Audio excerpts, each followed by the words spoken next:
Welcome to the lab.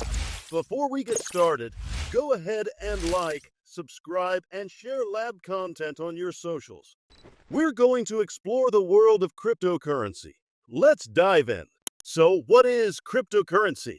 We will talk about what it is and how it makes transactions easier, cheaper, and more private. Think of it as digital money that you can use to buy goods and services or send to other people.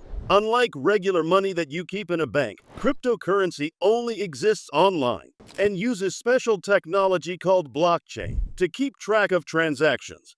First up, let's talk about ease of transactions. With cryptocurrency, you can send money to anyone, anywhere in the world, instantly. No need to wait for bank hours or deal with complicated paperwork.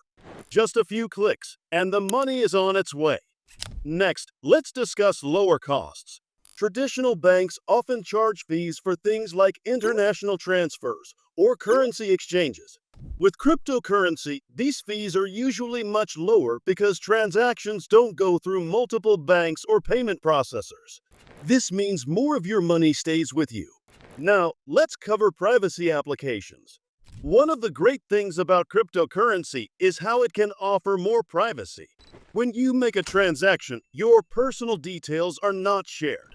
Instead, your transaction is recorded on the blockchain, a secure public ledger, but without revealing who you are or other sensitive information. Think of it like this. When you use cryptocurrency, you can prove that you have the funds and that your transactions are valid without exposing your personal financial details. It's like having a secure digital vault where your privacy is protected. To sum it up, cryptocurrency makes sending money easy and fast, lowers transaction costs, and helps protect your privacy. It's a modern way to handle money in a digital world. Thanks for watching. We hope this gives you a clear idea of what cryptocurrency is and how it benefits you.